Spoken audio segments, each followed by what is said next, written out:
오늘도 클릭해주셔서 감사합니다. 구독과 좋아요 부탁드립니다.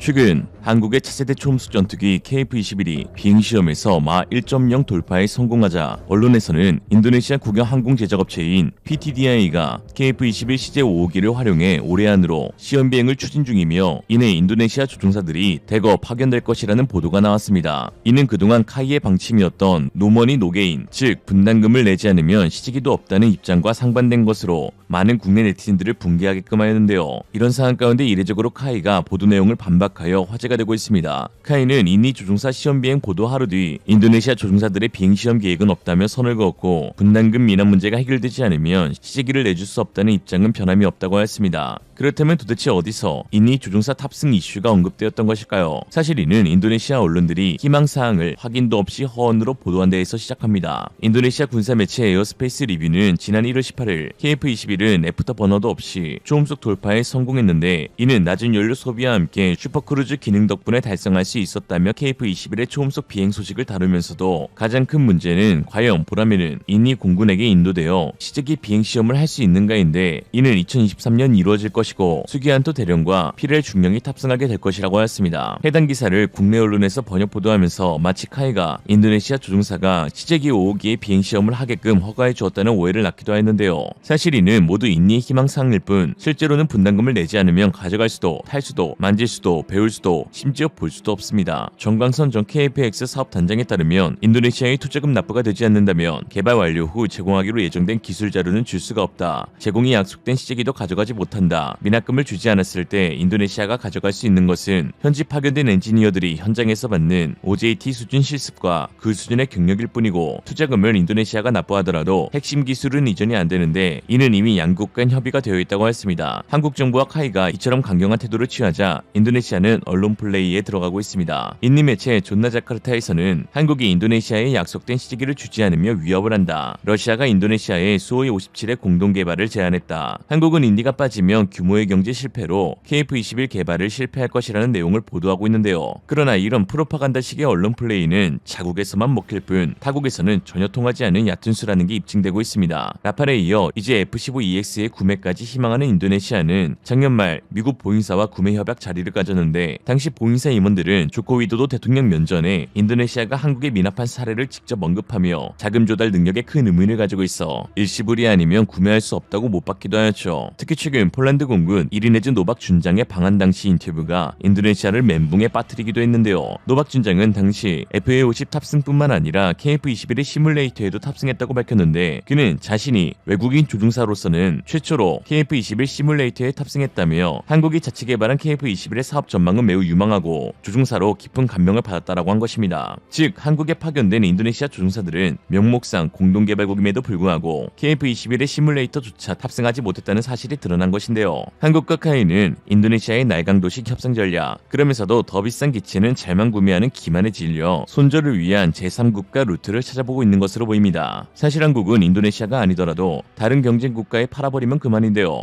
우크라이나 전쟁의 영향으로 전 세계에서 가장 빠르게 생산이 가능한 한국산 무기에 대한 수요가 급증하고 있으며 폴란드를 비롯한 유럽 각국과 빗길이 이루어지고 있습니다. KF-21의 개발도 인도네시아의 참여 없이 순조롭게 진행되고 있는 상황이기에 답답한 쪽은 오히려 인도네시아일 텐데요. 발에 불이 떨어진 인도네시아는 최근 집행된 2023년 국방 예산에서 KF-21의 개발 비용을 추가하기도 하였습니다. 2020년 10월 인도네시아는 3년간 연체된 금액 8천억 가운데 1%인 85억 원을 납부하는 행태를 보였습니다. 연체금을 다 내기는 뭔가 안 나가도 될 돈이 나가는 것 같고 그렇다고 안 주자니 한국이 시지기를 안 줄 것 같으니 최소한의 금액만 지급하며 버티는 사이에 공동개발국의 지위를 유지한 채로 어떻게든 기술만이라도 받아가려는 속셈인 것으로 추측되는데요.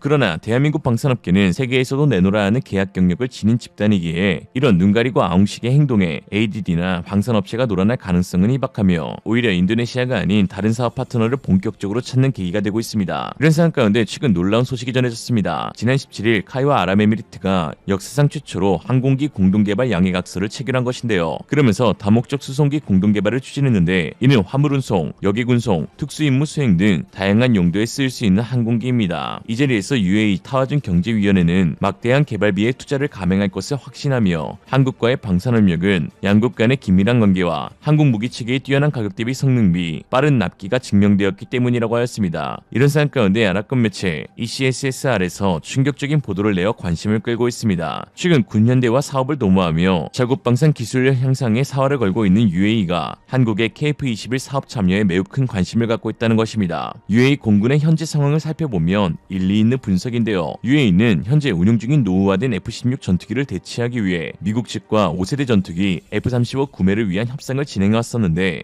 지난해 초 뜬금없이 이 협상이 중단된 것입니다. 이는 이스라엘이 미국 측에 F-35의 판매 승인을 거부해달라고 요청했기 때문인데요. 이스라엘은 중동 지역에서의 군사적 우위를 유지하기 원한다는 메시지를 미국 정부에 전달하였고 이에 F-35의 UAE 수출이 막혔던 것입니다. 하지만 UAE는 점점 더 거세지는 이란의 위협에 대응하기 위해 첨단 전투기의 수요가 반드시 필요한 상황이라 F-35가 아니면 러시아의 신형 스텔스기인 수호이 체크메이트라도 얻고자 자금 투자까지 진행하면서 급한 마음을 드러내고 있는데요. 그러나 이 역시 우크라이나 전쟁 여파로 인해 대러시아 무기 금수 조치가 시행되면서 수입이 어려워졌고 러시아의 내부 상황 역시 반도체 공급 중단으로 인한 첨단 전투기 개발이 무기한 연기된 상황입니다. 그렇다고 중국의 제니십이나 FC-31을 도입 또는 공동 개발한다면 이는 대놓고 미국과 척지겠다는 메시지가 되어버리니 함부로 도입할 수도 없는 상황이죠. 이런 상황에서 KF-21은 이미 시제기가 초음속 돌파에 성공하였고 블록2와 블록3를 거쳐 하이급 5세대 이상의 개발 추진을 공고히 있기 때문에 UAE가 자국 공군의 하이급 전투기로 KF-21을 눈독들일만 한 것입니다. 현재 세계에서 개발되고 있는 5세대급 전투기인 TFX, AMCA, AGM 등은 제대로 개발될지도 애매하고 성공적으로 완성된다 해도 성능에 대한 의문이 남는데요. BAE 템페스트가 있다 하지만 이는 6세대 기체로 항공 기반 기술이 거의 없는 UAE가 참여하기에는 기술 허들이 너무 높아 개발비만 대주는 물주로 끝날 가능성이 높습니다. 이런 상황 가운데 현궁, 천무 등의 수입으로 한국과 UAE의 방산 협력이 강화되고 있고 KF-21의 개발이 2030년대 블록3에서는 완전한 5세대 스텔스기로에 진행될 가능성이 높아지고 있어 사실상 UAE의 유일한 대안으로 떠오르고 있는데요. UAE가 KF-21에 참여한다면 투자비 대비 얻을 수 있는 기술이 많은 것도 사실입니다. 한국 입장에서는 KF-21의 수출을 위해서는 가격 경쟁력을 낮추는 것이 가장 중요하고 이에 잠재 수출 계약과 더불어 확정적 참여국을 갖는 것이 필수적입니다. 또한 공동개발국인 인도네시아가 분담금 납부를 미루고 있으니 재정 여력이 풍부한 UAE가 그 자리를 꿰차고 들어오면 오히려 쌍수 들고 환영할 일이죠. 만약 UAE가 KF-21의 개발에 참여하게 된다면 KF-21의 블록 1은 인도네시아의 참여로 완전히 끝이 나고 블록 2는 폴란드와 그리고 블록 3는 UAE와 협력하게 될 가능성이 높은데요. 2022년 12월 3일 폴란드의 전직 육군 소령이자 법정당 소속의 국회 국방위원장인 마이클 자은은 KF-21의 개량형인 KF-21PL로 폴란드에서 공동 생산될 가능성이 높다고 언급했는데 바로 내부 무장창을 탑재한 KF-21의 블록2였습니다. 폴란드 역시 한국의 KF-21에 매우 큰 관심을 갖고 있는데요. 이미 대량의 한국산 무기를 구입했고 슈 하나디펜스에서 만드는 AS-21 레드백이나 KF-21에도 관심을 갖고 있는 것으로 드러났습니다. 여기에 폴란드 군사전문지 디펜스24가 카이의 안현호 전 사장과의 인터뷰 기사에서 KF-21 블록 2, 3에 대한 폴란드 참여도 가능할 수 있다는 의중을 내비치며 단순 관련국이 아닌 공동 생산국으로의 발전 가능성에 대해서도 시사했습니다. 폴란드는 한국으로부터 FA-50을 도입할 예정이라 기존 간 호환성이 높고 연속성이 있는 KF-21을 같이 들여오는 것이 유지보수 측면과 운용 차원에서 메리트가 있으며 정치되어 있던 자국 항공 기술에 대한 업그레이드를 위한 수요, 우크라이나 공군에게 공유한 미그-29를 비롯해 공백이 생겨 부족한 공군기의 숫자를 확보하기 위한 수단으로 KF-21은 매우 좋은 선택지가 될 수 있습니다. KFX 사업 초기 일부 네티즌들은 스텔스도 아닌 애매한 4.5세대를 개발해서 뭐하냐 라고 하였지만 사실 4.5세대로의 시작은 신의 한 수가 되었던 것입니다. 4세대가 필요한 국가들은 보다 더 좋은 성능에 더 저렴한 가격으로 4.5세대를 구입할 수 있고 5세대가 필요한 국가들에게는 점진적 성능 개량을 통해 5세대까지 함께 개발과 참여를 도모할 수 있으니 말입니다. 미국 군사 매체 퍼플러 메케닉스는 KF-21을 현대에 비유하며 전 세계에서 가장 잘 팔릴 전투기라고 언급했는데요. 매체는 KF-21의 최종 가격이 얼마로 결정되었든 간에 그것은 F-35의 가격표보다 상당히 저렴한 금액이 될 것임에는 틀림없다. 물론 KF-21의 초기 버전들은 F-35보단 다소 성능이 떨어질 수 있겠지만 이 세상 모든 나라들이 F-35 같은 첨단 고급 전투기를 필요로 하는 것은 아니다. 중국이나 러시아와 같은 전체주의적 성향을 지닌 국가들의 위협은 세계 각국으로부터 한국의 현대가 만들고 있는 것처럼 저렴하지만 성능이 좋은 자동차의 군용 버전의 수요를 높아지게 하고 있다. 이와는 대조적으로 미국은 캐딜락 같은 가격과 유지비가 엄청나게 비싼 군용 무기를 양산하는 데 골몰해 있다. 물론 고급 브랜드에 대한 수요는 언제나 있겠지만 문제는 저렴하면서도 성능이 좋은 현대차가 훨씬 더 잘 팔린다는 것이다 라고 하였습니다. 토끼의 해인 김은현, KF-21이 가격과 성능 두 마리 토끼를 잡은 기체로 앞으로도 사고 없이 순탄히 개발이 완료되길 기원합니다. 오늘의 한 줄평, KF-21에 협력국이 있으면 좋으나 그게 꼭 인도네시아일 필요는 없다. 반대하면 존나 자크르타. 이상으로 리얼리즘이었습니다. 여러분의 생각은 어떠신가요? 현명하고 지혜로운 여러분의 의견을 지금 댓글에 남겨주세요. 감사합니다.